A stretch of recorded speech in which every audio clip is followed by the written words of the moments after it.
varbūt mēs varam, tomēr es varu iesākt ar tādu ievadu, kā pagājušā nedēļā mazliet darīju. Un tas interesantais novērojums, kas nevienu varbūt latviešu nepārsteigtu, un es neesmu izpētījusi, vai tas arī ir citās angļu valodas, piemēram, dziesmu grāmatās, kad mūsu latviešu dziesmu grāmatā baznīcas gada laika iedalījumos Kristus ciešanu laikam pieder visvairāk dziesmu.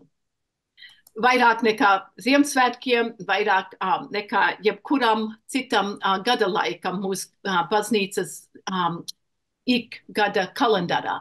Un tas man likās nozīmīgi un ir kaut kā dvēseles uzrunā varbūt mūsu liktenis, tautas liktenis, kā mēs saredzam Kristus ciešanu stāstu, varbūt tādā citādākā dimensijā kā citi, bet tai pašā laikā es gribētu teikt, ka arī ir jāatstāj vietu, protams, tiem citiem gada laikiem, bet arī tur 75. dziesmā ir teksts, kas man vienmēr ir uzrunājis tai pirmā pantā, un ar šiem vārdiem es vienkārši gribētu iesākt mūsu pārunas ar lūkšanu. Kāpēc tu miris esi? To dod mums Jēzu prast. No krusta, ko tu nesi, dod labus augļus nest. Bet tu arī cieti pirms tu miri. Tu arī mācīji par šīm ciešanām. Un patiesi, kungs, mēs lūdzam, lai tavs svētais gars nāktu un sveitītu mūsu pārunas, jo ir grūti katram izprast, kāpēc tu cietis un miris esi Dieva dēls būdams. Un arī grūti kādreiz pašiem izprast savas ciešanas vai citu ciešanas. Un mēs lūdzam, jo sevišķi tagad par visiem, kuri cieš nevainīgi, bērniņi. Ir tik daudz, par kuriem lūgt, un tu zini, kas mūsu sirdīs. Atbildi mūsu lūgšanas pēc savas žēlastības un pēc sava prāta. Un pieņem mūsu pateicību par taviem vārdiem. Caur tiem mēs atklājam katrs kaut ko par savu dzīves stāstu.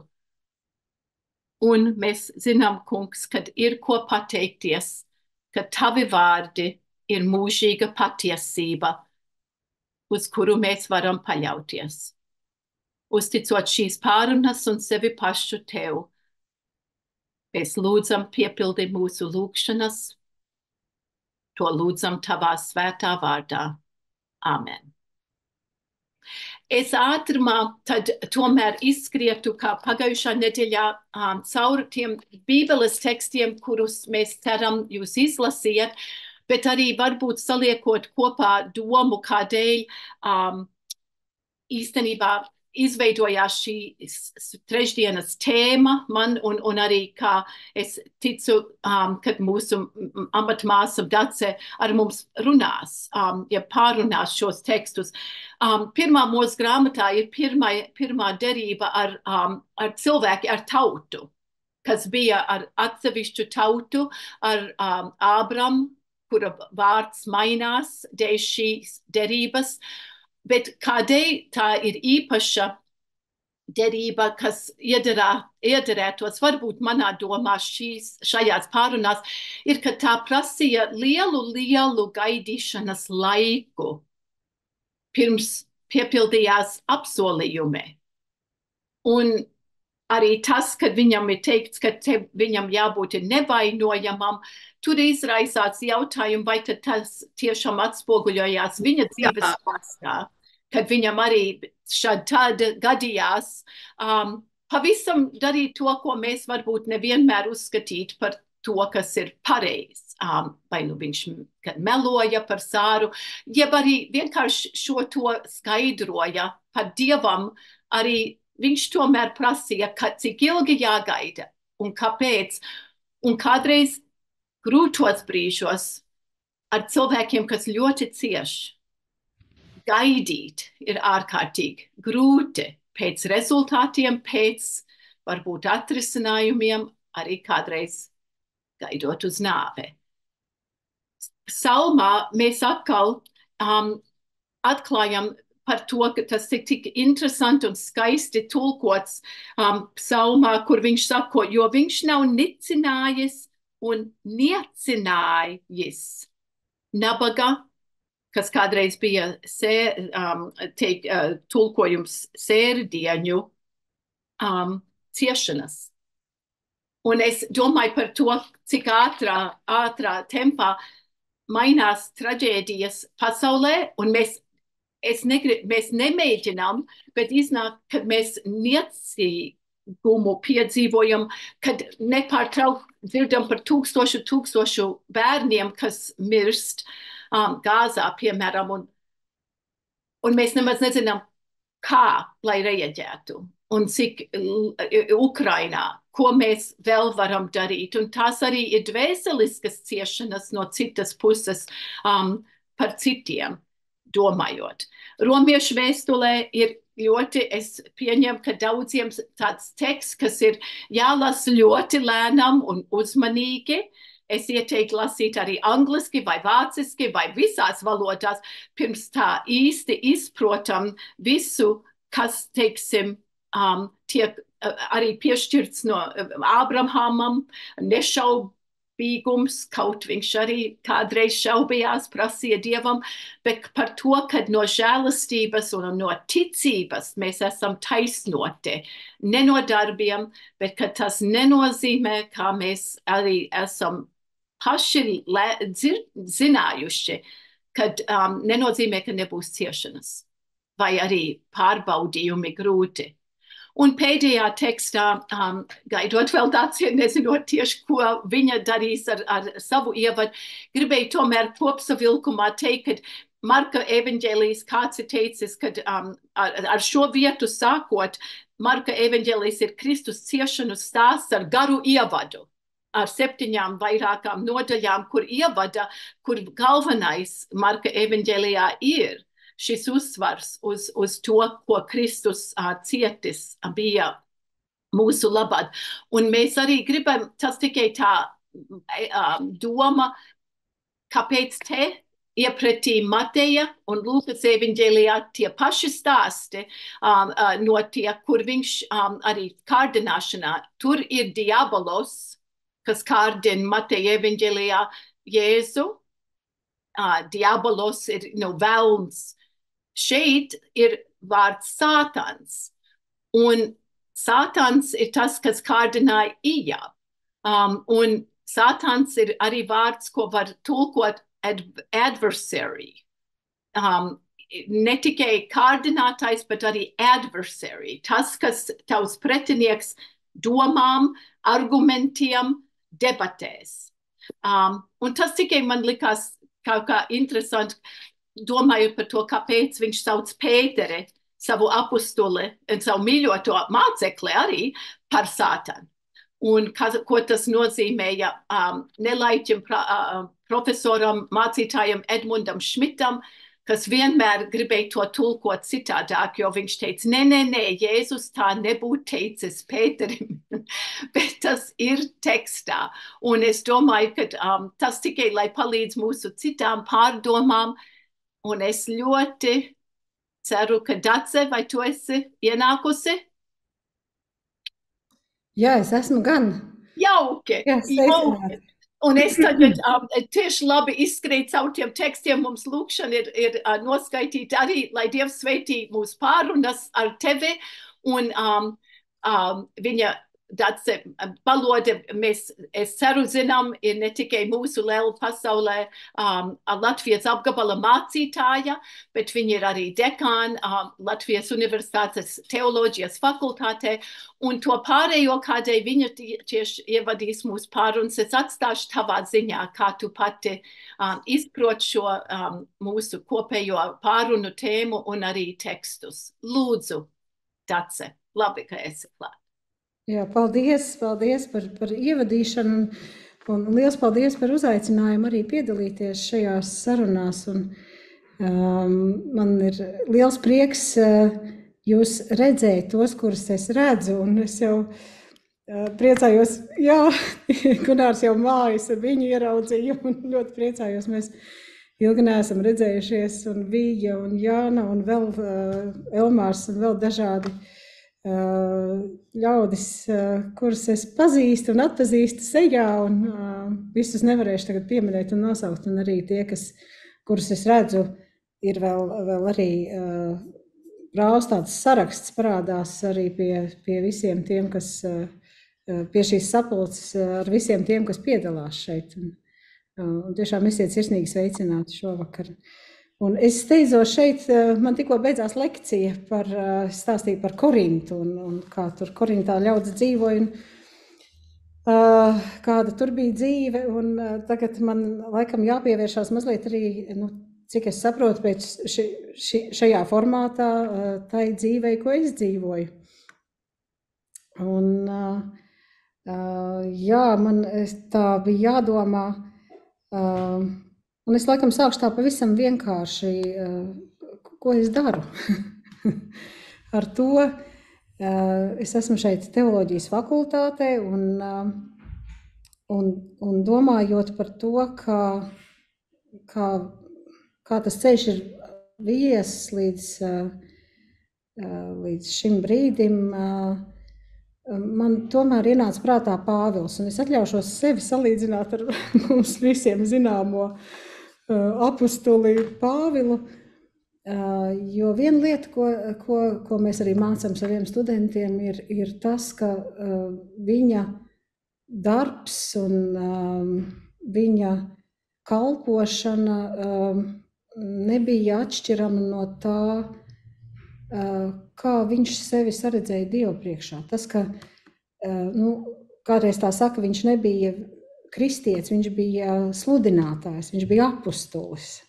Tā, protams, viņš bija Kristus sekotājs, mēs to zinām, bet viņa tā pirmā un svarīgā identitāte bija, viņš tā saprata savu sekošanu Kristumu, viņš ir apustulis. Varbūt viņš pat par sevi tādu vārdu, pat vēl tajā brīdī, mēs zinām, ka tie vārdi attīstās vēlāk, un viņš varbūt pat pats sev neprastu nosaukt par kristieti tajā brīdī, bet viņš ir apustulis, tā viņu Kristus ir aicinājis. Un tiešām es tā pārdomājot mazliet to, kā es redzu to, ko es daru šeit teoloģijas fakultātē, un to, ka es esmu studējusi teoloģiju, un kā arī varbūt tas ceļš ir iesācies, man gribas teikt, ka tas ir varbūt tas, kā es saprotu, kas ir kaut kādā mērā mana būtība. Labāk, sliktāk teoloģija, es nezinu, bet pat es negribu to tā mērīt vai salīdzināties ar kādu, bet tas ir, kā es saprotu sevi, kā Dievs manu dzīvi ir aicinājis investēt. Manu laiku, manas spējas, manu interesi, manu deksmi. Un droši vien jums arī tā ir, vai ne, kaut kādas aicinājums, kāda interese, un kur jūs varbūt sajūtat šo te, tas ir kas es esmu. Tā ir kaut kādā mērā mana būtība. Un es zinu, ka es laikam nekad neesmu varējis iztēloties darīt kaut ko citu, kā vienīgi to nodarboties ar teoloģiju. Un man arī ir bijusi tā laime, ka es esmu varējusi ne tikai sekot savai interesei, bet arī ar to iztikt. Ar to nopelnīt sev iztiku, kas nemaz tik daudziem Latvijā un īpaši sievietēm nav tā iespēja bijusi. Un tā ir laikam tāda privilēģija, kas man ir dota, ka es to esmu varējis darīt. Es esmu vienu dienu savā dzīvē darīju kaut ko citu. Es vienu dienu aizgāju strādāt kā studente, kur man likās, es varētu piepelnīt mazliet naudiņu savām studijām, blakus studijām pastrādāt, un viss tur bija kārtībā, bet es atgriezos, es atceros, pēc šīs dienas es ienācu universitātes bibliotekā, un man likās, pilnīgi gaisma nāk no tām grāmatām, no tiem plauktiem, kas man pirms tam dažreiz bija likušies tādi noputekļojušies, un tur kaut kāda vācu valodā sarakstīti gari teksti. Un tai brīdī es ienācu atpakaļ tai bibliotekā, un likās, jā, te ir tas, ko es gribu, par ko es ļoti interesējos, ko es kāroju. Un es atceros tā, kā es sāku studēt, tad interesanti, ka dažkārt tādās varbūt ļoti konservatīvās aprindās tiek teiks, tu tikai neej studēt teoloģiju, tu pazaudēsi ticību. Un es esmu sākusi studēt tieši tāpēc, lai nepazaudētu ticību. Es atceros, ka tad, kad es biju vidusskolas pēdējā klasē, bija jāpieņem lēmums, ko tad es darīšu pēc skolas. Es meklēju, kas varētu būt nākamais solis pēc skolas. Un es atceros, ka vienā vakarā es izlasīju baznīcas gada grāmatā, ka ir atvērta teoloģijas fakultāte, atkal atjaunota. Un ar to brīdi man bija tāda... Man iestājās tāds miers, es zināju, ko darīt. Un pirms tam es domāju vienā virzienā, otrā virzienā, tad, un es biju kādu gadu jau kā kristīta, var teikt tikai, bet es biju kādu gadu tikai kā kristīta, un tad man likās tajā brīdī, jā, tas ir tas, kur es varētu iet un kaut ko darīt ar to ticību. Ar to, ko es tagad esmu iepazinusi. Un tad man likās, ka man bija kaut kā tajā brīdī bail, ka es šo jaunatrasto pasauli varētu pazaudēt. Es sāku darīt kaut ko citu un pazaudēt. Un tāpēc es aizgāju studēt teoloģiju, lai nepazaudētu ticību. Un tas, ka es esmu iedomājusies iet uz vietu, kur izglīto mācītājus, man nemaz nebija tik labi saprotams tajā brīdī. Man jāatzīst godīgi. Es izlasīju, kā jau man tas dažreiz ir raksturīgs, es izlasīju raksta sākumu un tālāk, kas tur ir rakstīts, to es vairs tik ļoti rūpīgi nepārlasīju. Tā kā es īsti nesapratu, ko tāda teoloģijas fakultāte dara. Un cilvēks, kas nav sevišķi bijis saskāries ar teoloģiju pirms tam, nemaz tā uzreiz nezina. Un tad kaut kad, es sapratu, ka tā ir tā vieta, kur tur nāk ārā arī tie, kas vāk to balto krādziņu, ja? Un tad man tā likās jocīgi, vai tā ir tā vieta priekš manis, bet tad jau bija izlemts, es jau vairs nevarēju atkāpties, es jau biju nolēmus, ka es studēšu teoloģiju, un tā es saņēmu dušu un aizgāju un pieteicos. Bet mums tajā aicinājumā bija ierakstīts, un es tā mazliet nodarbēju gan pie tiem vārdiem par to cīņu ar vēzi. Un es pie sevis nodomāju, ka es laikam nemaz tā varbūt tā to neapzīmētu. Man vairāk ir likušās tās cīņas, ko es izcīnu, ir tieši saistīts ar šo teoloģisko lauku, ar to atbildību, kas šeit ir,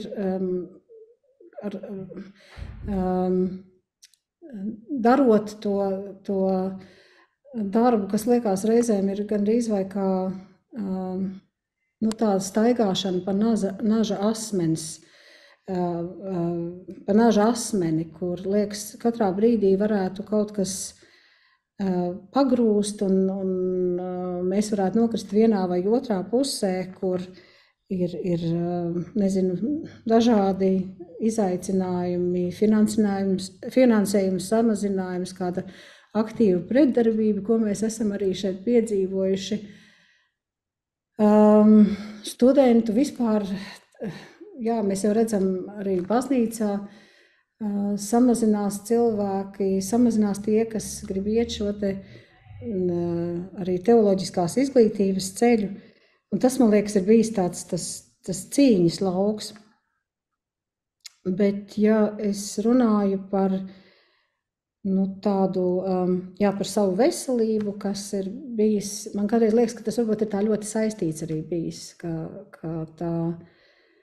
tie veselības izaicinājumi varbūt ir saistīti arī ar šiem te ārējiem izaicinājumiem, kas, ar ko ir bijis jācīnās patiešām, kas varbūt beigās tad kaut kādā veidā tomēr atsaucies ir uz pat manu miesu, manu ķermeni. Un jāsaka tā, domājot, ja jārunā par šo savu dzīves pusi, man liekas, ka man patiesībā es nemaz nedrīkst daudz sūdzēties, jo man iet ļoti labi. Man šobrīd arī, man ir jāpasaka, tas arī visiem man iet ļoti labi. Ir tiešām tāda remisijas situācija un redzot to, kā cilvēkiem kādam ir blakus, man ir jāsaka, ka tā cīņa man ir ļoti viegla. Tā es varētu teikt. Paša slimība jau jāsaka arī es nekad neesmu jutusi, bet varbūt tās terapijas vairāk, kas tad ir katru reizi bijusi tāda izaicinājums. Bet es atceros kādu sarunu pirms apmēram 2 gadiem ar cilvēku, kurš nāca ar jautājumu, kā tas ir sadzīvot ar tādu ilgstošu slimību. Un toreiz es stāstīju tā arī diezgan optimistiski, un ka tik sarežģīta tā lieta visa nav, un pēc 3 mēnešiem šis cilvēks bija miris. Un tas ir bijis tāds viens sāpīgs moments, un varbūt tādā brīdī rodās tāda gan arī vai tāda izdzīvojušā vainas apziņa. Kāpēc tam cilvēkam blakus bija tik ātri un man iet tomēr tik labi un tik viegli, varētu tā teikt. Un vēl citi, jā, tās, bet tas gan jāsaka, ka varbūt arī caur šo te perspektīvu, caur to, caur runāšanu, jā, par šo slimību es esmu nonākusi sarunās ar cilvēkiem, kur ir vai nu ļoti līdzīgas pieredzes, sarunās, kuras droši vien tāpat varbūt tik vienkārši neveidotos. Varbūt pāris lietas, kas man ir bijušas svarīgas šajā te ceļā, ir viens patiešām tā runāt atklāti par to, un es to darīju, var teikt tā no paša sākuma, un tad tā slimība nekļūst kā tāds bubulis vai kā kaut kas tāds, ko nevar pieminēt, kas ir jāslēpj. Man bija, piemēram, arī darbā daudz vieglāk, jo tas kādreiz prasīja kādu laiku, kur man bija jābūt slimnīcā, vai arī bija kāda procedūra, uz ko man bija jādodās, un cilvēki, ja viņi zina, ka viņai tas jādara, viņa jau tā pamatā zina, saka, labi, viņi tagad ir tur atkal, labi, viņi tūlīt būs atpakaļ. Un tajā ziņā bija vieglāk. Kad jārēķinās, ja tā atklāti runā par savu veselības stāvokli, ka mēs laikam lielākā daļa tendējam uz to, ka mēs ļoti labprāt gribam kaut ko ieteikt otram cilvēkam, ko var arī saprast, ja mēs gribam kaut kā palīdzēt. Un tie ieteikumi ir sākot, kādreiz arī ir bijuši tiešām sākot no tā, ka lietot sudraba traukus un tam līdzīgas, beidzot ar dažādām citām idejām, kā gan varētu uzlabot savu veselības stāvokli. Bet tas viss ir, protams, ir tādi brīži, kad gribas teikt, tā nav neviena daļa, tā ir tikai manējā. Un tā tam arī droši vien ir jābūt un jāpaliek, bet katrā ziņā tā ir bijusi viena atziņa, kas ir palīdzējusi man, kas, man liekas, ir bijis, man liekas, ka man ar to ir bijis vieglāk, ka es esmu varējis par to atklāt komunicēt. Un tad tāda otra lieta, kas man bija svarīga, un to man pateica kāds kolēģis, mūsu arī mācītājs Rinalds Gulbis vienā sarunā, tāda doma, ka, un tas bieži vien man ir tas vēža tips, kas ir sistēmisks, vai ne, viņš ir kaulos, asinīs un var teikt tā visā ķermenī, ja kaut kādā mērā. Un tad tā doma bija tāda, un tā sajūta ir, ka gribās to izstumt ārā, vai tas ir kaut kāds tāds ļaunums kā inde organismā. Un tā doma bija tieši tā pavērst to un nedomāt par to vēzi kā par tādu indi, kas ir kaut kā ieplūdus tai ķermenī vai kaut kā tur dzīvo kā tāds ļaunums, bet gan pieņemt to. Sadzīvot, tā arī ir daļa no manis. Un, lai cik tas dīvaini nebūtu, šis man ļoti palīdzēja tieši tā, jo savādāk ir veidojās tā kā tāda distance ar savu ķermeni, ar sevis pieņemšanu, tā mēs varētu teikt, ka tas ķermenis liekas ir tāds kaut kā indes pilns, bet tajā brīdī, kad var to pieņemt, tad liekas, nē, tā arī, tas ir viss manī un arī tas nav kaut kā jāizdabū ārā, jādabū prom vai tas kaut kāds tāds pastāvīgais ļaunums, bet ar to patiešām var sadzīvot. Lai cik tas dīvaini nebūtu, tā tas ļoti, ļoti mierinoši pat ir. Nu tā. Nu un tad varbūt tā trešā lieta, un es jau teicu, bet tas gan izvai mazāk man saistās ar to pašu slimību, kā ar dažādām lietām, varbūt manā dzīvē, kas ir bijuši izaicinājumi, grūtības. Es jau pieminēju dažas lietas arī, kas saistās tieši ar manu profesionālo darbību. Tas ir tāda atziņa, pie kuras es esmu nonākusi pavisam nesen. Un es tikai tad, kad es nonācu pie šīs atziņas, sapratu patiesībā, ka es visu laiku esmu domājis mazliet savādāk. Un tā atziņa bija, to es ieguvu arī kāda vācu profesora lekcijā, un runa bija par Izraēlu, par Izraēla ceļu caur tuksnesi un nonākšanu šajā apsolītajā zemē. Un tā doma, pamatdoma tāda, ka Izraēls nekad nenonāk šajā apsolītajā zemē. Jā, pirmkārt ir tie, kas iziet no Ēģiptes, jau nav tie, kas ieiet. Tur jau ir paudze nomainījusies. Tie iziet un paliek tūkstnesī. Arī Mūzus, pat Mūzus nenonāk šajā apsolītajā zemē.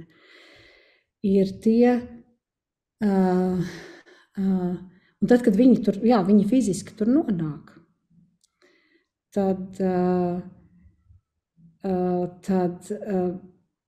tik un tā viņiem ir nemitīgi izaicinājumi. Vismaz saskaņā ar Bībeles stāstu, tad ir soģu laiks, kur viņiem visu laiku viņi noklīst no tiem ceļiem, tad viņiem uzbrūk, tad viņi krīt, tad viņiem atkal ir jāceļās augšā, viņi atkal atgriežas, un atkal tas atkārtojas, un atkal. Un tad tālāk varētu skatīties uz ķēniņu laiku, kas tad tur mums ir? Tur ir Salamans, kas atkrīt, tur ir Dāvids, kas saka, vai visi jau varētu lasīt tos Bībeles pantus un saukt līdzi, ko tu dari, Dāvid, tur tā Batšeba, vai tiešām tev to Batšebu vajag, vai ne? Tur ir atkal problēma, tad ir izsūdīšanas, eksīls, un visu laiku patiesībā viņi ir tādā nepilnības stāvoklī. Un tieši tas ir tas, kas viņus saista ar cerību, ar cerības Dievu, ar Dievu, uz kuru viņi cer, kurš viņiem ir vajadzīgs, lai viņi ietu tālāk, lai viņiem būtu tas nākamais solis. Un man jāsaka, tā, protams, ir viena interpretācija visam šim stāstam. Un droši vien mēs varam atrast daudz un dažādas interpretācijas, bet šī man patiešām ļoti uzrunāja. Un es tikai tad tā pamanīju pie sevis, ka es kaut kā, nevaru teikt naivi, bet droši vien kaut kā ļoti zemapziņā visu laiku ceru uz to, ka tagad šitas beigsies, tad visi būs labi. un tad nāk kaut kas atkal vēl un kaut kas atkal vēl. Un šis man tā doma palīdz tā kā kādreiz saka, sagrupēties vai sakārtoties tā, ka tu saproti, nebūs jau kaut kāda paradīze. Vai? Un tas liktos tik vienkārši un visiem būtu jāsaka, kā tu, Dace, nesaprati to tā uzreiz, un tā mēs visi zinām to atziņu, bet mēs to zinām, un man liekas, tomēr kaut kā vēl iekšēji, ka mēs nonākam pie tā un tā varam pieņemt un dzīvot. Man katrā ziņā šis ļoti tāds, ka tā, es atceros, tas bija, droši vien Subača teiciens, Māra Subača, ka tas krusta ceļš iet no Šūpuļa līdz kapam. Tas viss ir krusta ceļš. Un es noteikti neesmu tas lielais cietējs un tā negribu, nevaru, ne tā būtu man jāapzīmē, bet kaut kā tās, šī te doma, ka tas ceļš uz to apsolīto zemi ir visi dzīvi, un tas cerības Dievs ir tik tuvu. Jā. Tā man kaut kā ļoti svarīga tieši šobrīd. Tā, es laikam arī noslēdzu, jā. to ievāku. Jā, nezināju droši, bet jā.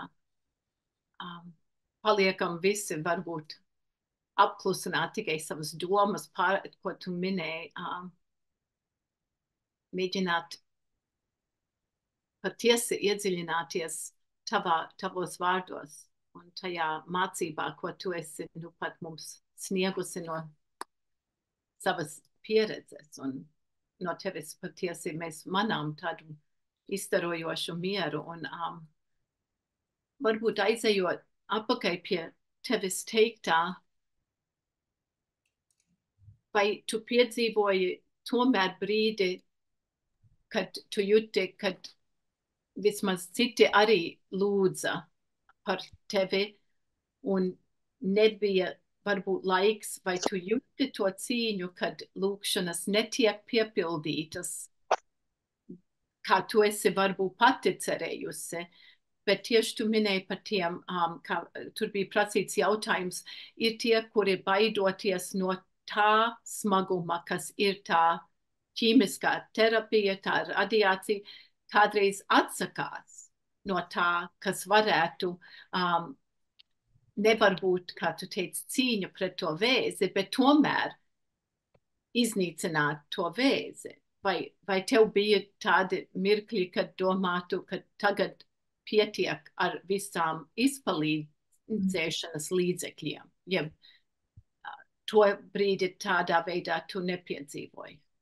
Es teicu, man šobrīd iet ļoti labi. Man bija tāda smagākā man tiešām ir pašlaik pēdējās analīzes pat neuzrāda to slimību. Un tas skaitās, tas vēža tips skaitās neārstējams, bet šobrīd, un es, godīgi sakot, domāju, ka tas ir tāds lūkšanu rezultāts arī. Bet man tā, es varētu teikt, man ļoti palīdzēja viens tāds apstākļus, kas manā gadījumā, varbūt sagadīšanās, man bija tāds, man labs draugs, kam ir tieši tāpat diagnoze.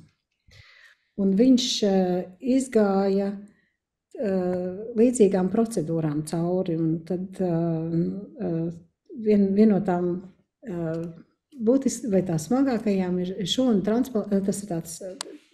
transplantācija, jā, kad iedod tādu ķīmijas devu, ka tur aiziet bojā gan ļaunas, gan labas, gan visādas šūnas, un tad ielaiž atkal cilmes šūnas cilvēkam, tad tās šūnas atjaunojās. Un tas ir apbrīnojami, ko tā medicīna var izdarīt. Saliek, sakārto kā tādu puzli to cilvēku un apbrīnojami, kas tiešām notiek medicīnā. Bet tas, kas tā izklausās uz tajā aprakstā, tā vienkārši dzīvē, protams, ir saistīts ar kaut kādām nepatīkamām izjūtām. Jā, un tad ir viens tāds brīdis, kad ir, kad nevar neieest neko. Tad man tas draugs bija aprakstījis to stāvokli. Pirms tam viņš saka, tu neuztraucies. Ēst nevajadzēs. Ēst nevajadzēs. Tur būs tas un tas, bet ēst tev nevajadzēs. Un tā arī ir. Man jāsaka tā, viņš pats arī ir tāds ticīgs cilvēks, un viņa tas humors un savā veidā tas vieglums, ar ko viņš stāstīja, viņam jāsaka arī bija daudz sarežģītāk tā pieredze. Bet tas vieglums, ar ko viņš runāja par to, man ļoti, ļoti palīdzēja. Ļoti tiešām. Un tad man arī tāds viens tāds, var teikt, kā kaut kādā mērā humors bija tas, ka tad, kad man bija vissliktākā sajūta tajā slimnīcā, tad ienāca ārsta un tā bija ļoti forša tā ārsta. Un viņa ienāca un saka tā, viss ir labi, varēsim atkārtot to vēlreiz. Es te brīdī teicu, nē, paldies. Man šo vairāk negribās, bet patiesībā viņa, protams, ar tādu, tas ir labi. Es tagad esmu to iemācījusies, ka tas ir labi, ja var piemērot terapiju. Ir slikti, kad vairs nevar. Ir labi, ka to vēl var izdarīt. Bet par lūkšanām man ir jāsaka tā, ka reizēm vienkārši no tā fiziskā sajūtas ir reizēm tā, ka nevar palūgt, vai ir tāds nogurums un vājums. Man visspilgtākais apmeklējums, jāsaka, tajā laikā, kad tieši tā sarežģītākā procedūra bija, un tās pārējās to ķīmijterapiju man nebija, es teicu, man nav bijis tik smagi arī. Man ir bijis tā, ka slikti, bet nav, es vēl varēju strādāt.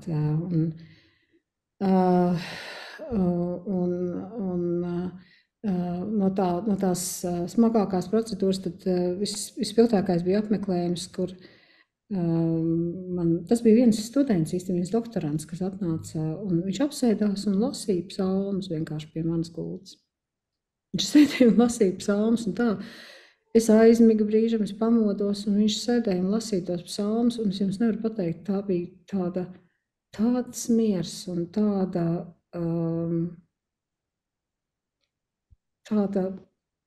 pat es gan izvēju teikt, svētlaime, tas nav tas vārds, bet ir tāda žēlastības sajūta, žēlsirdības sajūta, ka tu esi ietērpts tajā tevi tur, tas psalms, tevi, tā lūkšana, tevi tur. Tas bija ļoti spilgti. Tas bija tiešām tāds īpašs piedzīvojums. Bet skatoties tā, teiksim, arī, kā es teicu, tās ķīmijterapijas, piemēram, tās atšķirās viena no otras, vai ne, un smagums, un tā, un man bija salīdzoši, man bija tāds pārsvarā uzturošas, bija arī smagākas terapijas, kur paliek slikti, bet es redzēju cilvēkus sev apkārt, un tas arī tāds interesanta pieredze vai ļoti pamācoša pieredze redzēt arī tos cilvēkus sev atklāt, kas slimnīcā, kuri cīnās, kuri tiešām arī cīnās un turpina dzīvot savas darba dzīves, ikdienas dzīves. Es jau arī sēdēju tur, man pilinājās iekšā tās zāles, un es sēdēju un rakstīju savus darbus uz datoru, un tieši tāpat es redzēju blakus cilvēki, kuri tā kļūst par ikdienu. Tu aizbrauc uz stacionāru, tev sapilina tās zāles, un tu dodies tālāk atpakaļ uz darbu. Un ir, protams, brīži, kad ir grūtāk. Man jāsaka tā, tas universitātes darbs jau tajā ziņā ir ļoti pateicīgs. Man nav jābūt no 8 līdz 5 katru dienu kaut kur noteiktā laikā.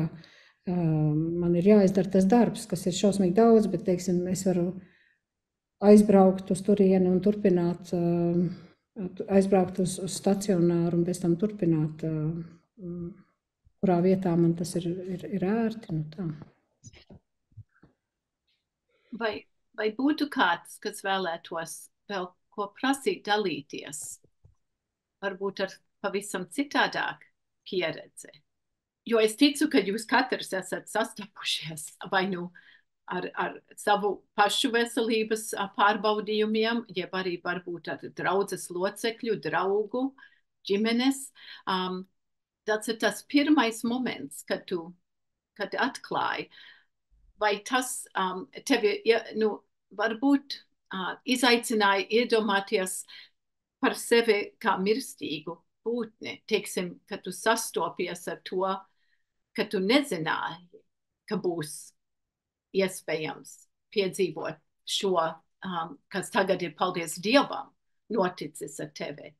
Jo tāda iekšējā cīņa, es domāju, ka pat Pēteris, skatoties dzirdot Jēzus pareģojumus, reaģē, nē,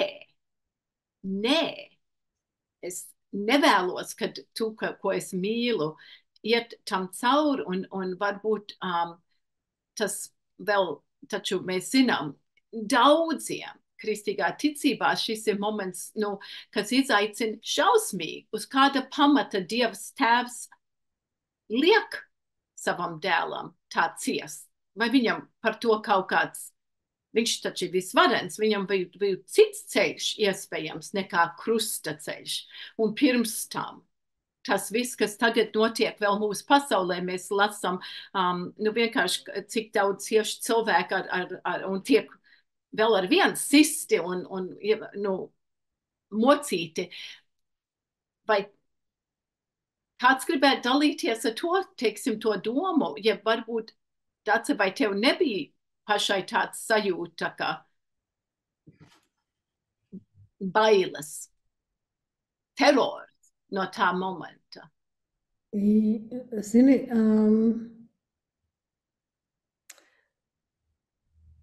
bija tā sajūta, ko tu pieminēji, ka ir kaut kāda robeža. tāda, bet man nebija tā doma, ka es tagad kaut kā, man ir nāves briesmas. Vai arī, protams, ilglaicīgi un tā visādi tas būtu kaut kā. Man tā doma pat tā īsti neienāca, bet tāda robežu sajūta, kas droši vien, ir varbūt pie daudzām hroniskām slimībām arī iespējams, ka tu no tā veselā pēkšņi ir kaut kā tāda realitāte, tā slimība kļūst par tādu realitāti tavā dzīvē. Ja? No tā veselā tu kļūst par slimu cilvēku. Tas bija. Ar to man vajadzēja aprast ar to domu. Tā bija. Man tas nebija.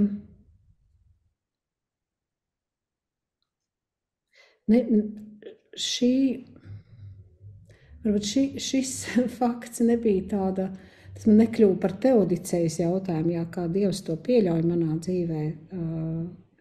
Kāpēc tā ar mani ir noticis? Man nebija tāda cīņa šai ziņā ar Dievu. Man arī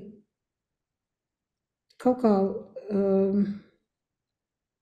Man visu laiku likās arī, starp citu, ka es diezgan viegli uzņemu to visu. Es varbūt pati nemaz nepamanīju, cik ļoti tas man ir iespējams līdz tam brīdim, kad tās analīzes tagad bija labas. Un tad ir tā sajūta tāda, tad tu tikai jūti, kā tas kaut kāds tāds akmens, kas tur ir bijis, tā kā paliek vieglāks. Tā. Bet man ir varbūt citas tādas dzīves momenti ir bijuši, kur es esmu pat ļoti strīdējusies ar Dievu. Un es esmu ļoti pateicīga, ka Bībelē ir arī Ijeba grāmata, kur ir pat, vai arī raudu dziesmas, kuras pat izsaka dusmas, vai, dusmas nav tas īstais vārds, bet izsaka iedod to valodu, arī tādu protesta valodu pret to, ko tu esi piedzīvojis. Un man liekas, ka es jau noteikti neesmu vienīgā, vai ne? kuram tas reizēm nodara. Un man liekas, ka tieši tā brīvība, vai tā iemācīšanās, ka arī šīs visas smagās lietas, ka tās mēs varam Dievam teikt, vai ne? Ka Dievam patiešām var teikt pilnīgi visu, pat visas savas netaisnības un dusmas, un kur mēs mēģinātu varbūt zortēt kaut ko, kad mēs runājam ar cilvēkiem, ka to visu mēs varam Dievam izteikt. Un arī tās dusmas un pat sāpes, kas varbūt veidojās no kaut kādiem notikumiem, no sērām. Jā. Tās visas mēs Dievam varam izteikt pilnīgi visu. Tas man laikam ir tas bijis ļoti atbrīvojošs, jo es nezinu, kā jums ir gājis, bet tiešām ir ļoti interesanti, ja kāds padalītos ar savu pieredzi un tādi gan jautājumi Dievam jau noteikti ir mums visiem. Bet man, teiksim, tiešām sākot, tad atgriežoties pie tā laika, kad es sāku iet uz baznīcu, tajā brīdī man tiešām likās, ka Dievs ir vienīgi drīkst sadzirdēt no manis tos slavas vārdus. Vienalga, vai es tur tā domāju vai nē.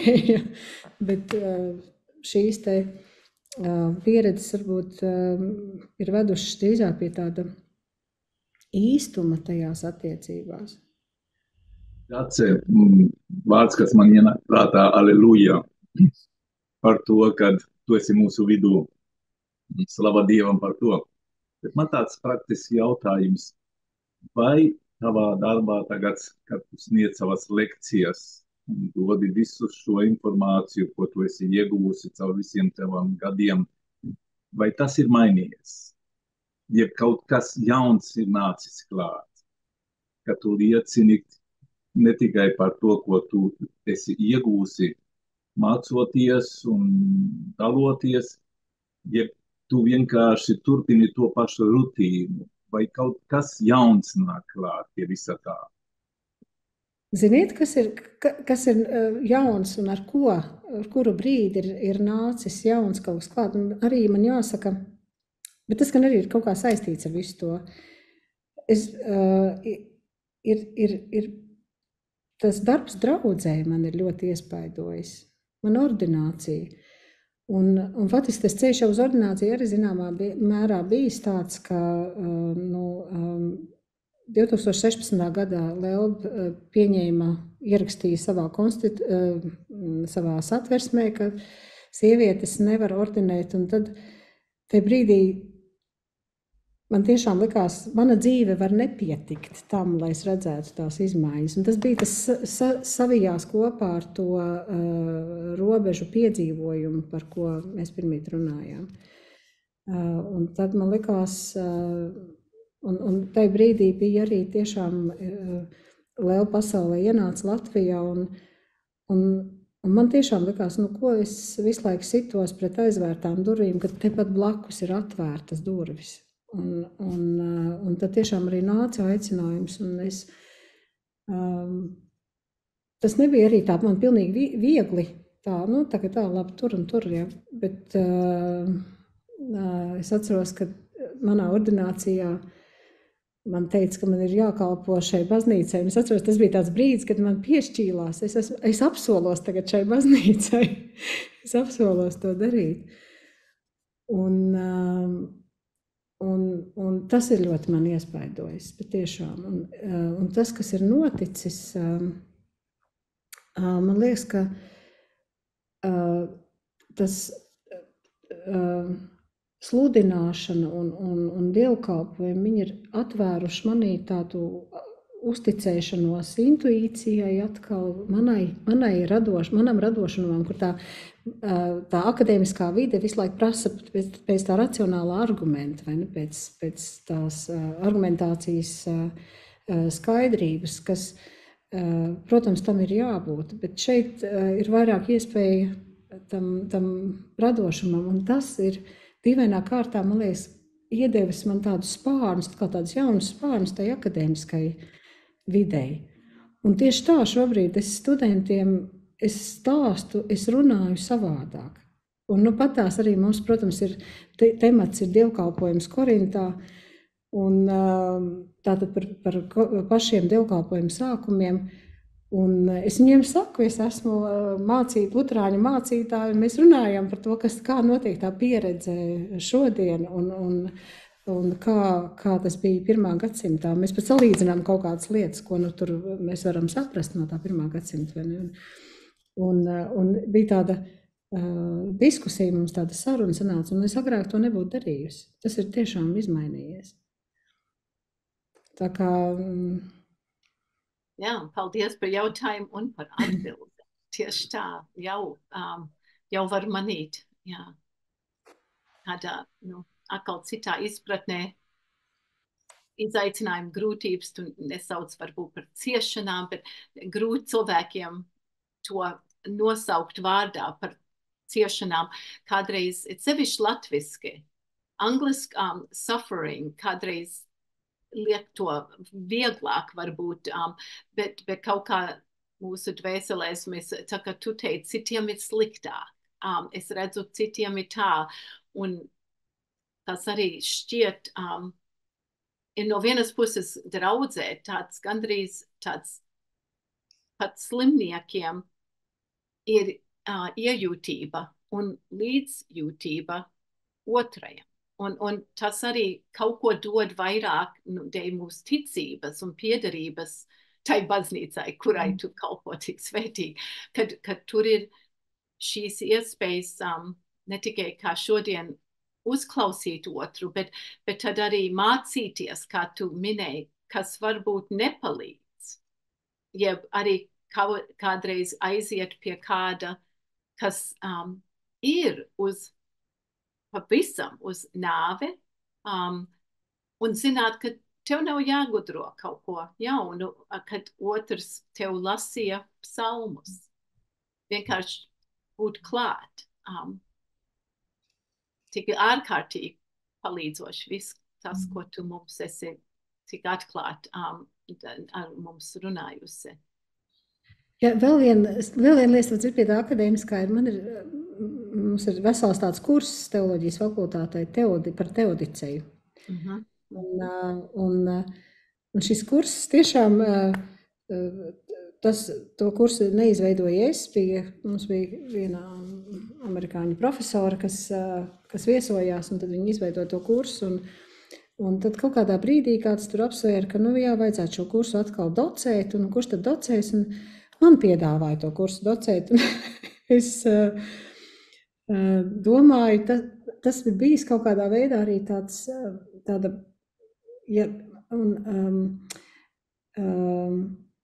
tie izaicinājušie jautājumi, vai tieši tā cilvēka ciešanās uzstātos jautājumus, kāpēc un kā un ko, un bieži vien jau viņi nav tā, vai nevis bieži vien, bet visvairāk jau viņi nav, vai viņi nav pat varbūt tikai tajā racionālajā, loģiskajā līmenī atbildami. Tur viņi nav atbildami. Viņi ir tas, lai sev atbildētu to jautājumu par ciešanām,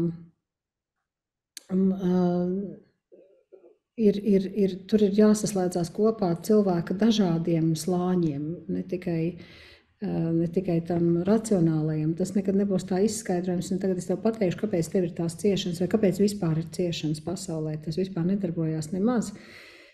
Bet ir gan tā emocionālā pasaule, visa mūsu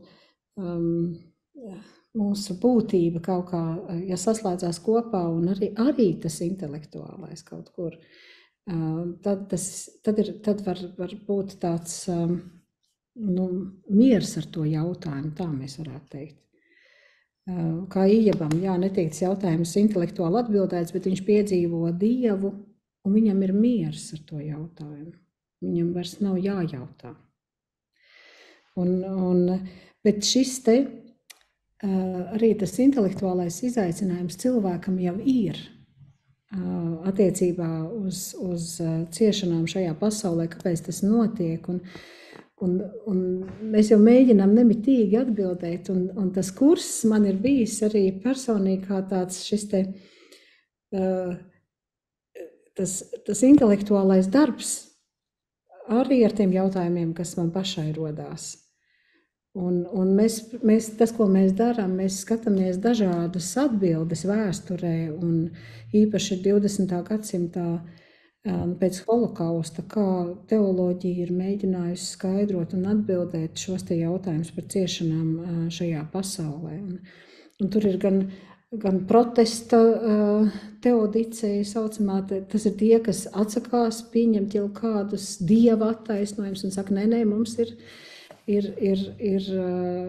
jāsaka, ka Dievs ir atbildīgs par tām ciešanām. Ir arī tie, kas saka, tas cilvēks ir brīvs, un tāpēc notiek visas tās tie ļaunumi, kas notiek, un ir tie, kas saka, ka mēs esam patiesībā tādā radīšanas procesa teoloģija, kad mēs tagad tikai vēl veidojamies par to, kas mēs varam būt, un tāpēc visi tie ļaunumi. Tā kā tur ir ļoti, pat mēs skatāmies arī uz materiālistiskām pozīcijām, uz to, ka šķiru cīņa, vai tas, ka viena cilvēku grupa eksploatē otru, tas ir ļaunums šai pasaulē, no tā visi ļaunumi cerās. Tā kā mums ir dažādas atbildes tajā visā, un tas ir bijis ļoti, es teiktu, arī tā intelektuālā darbība ar šo jautājumu ir ļoti,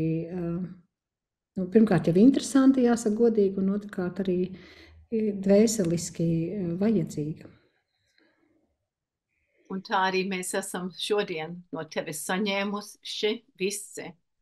Un visādos veidos. Un es zinu, ka tā klusēšana no vienas puses ir arī vienkārši, kā es minēju, no vienkārši daudz par ko pārdomāt un vēl lūgt.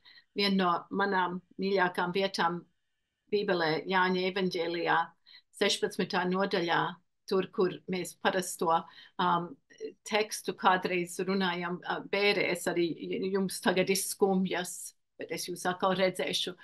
Bet tur ir nākamajā pantā, tanī dienā jūs mani vairs nejautāsiet. Un kaut kā tas, ko mēs nevaram te atbildēt, kas notiek vai nenotiek, kas paliek kādreiz patiesi kā mistērija. Pats Jēzus neatbildēja uz visiem tiem jautājumiem un uzticējās, ka tās atbildes būs arī saredzamas arī mūsu attiecībās ar viņu, un ar viens otru un ar citu. Paldies, Dace, no visas sirds. Nākamajā nedēļā mēs atkal tiekamies un būs ar Ingridu Kariņu Bērziņu, juristi. Mēs runāsim arī tādā veidā no cita leņķa, no citas puses, arī akadēmiski, bet arī par bauslību, par likumiem, par to, ko mēs sagaidām viens no otra un varbūt no sevis vai no Dieva. Bet lai jums turpinājās būt svētīgs šis ciešanu laiks un lūdzu arī piesakatējos 24. februārī lūgt par Ukrainu un neuzdot ticēt, kad lūkšanām ir spēks. Es neredzu nevienu paceltu roku, bet es nezinu, vai mēs varam aplaudēt pateicībā, Dacei, tas tā savādi, bet no vienas puses gribas arī vienkārši teikt āmen visam tam, ko tu teici, jo tas bija pavisam ar Dieva svētību mums dalīts tālāk no tevis. Paldies! Uz redzīt atkal ar Dieva svētību. Visu labu. Visu labu. Tā.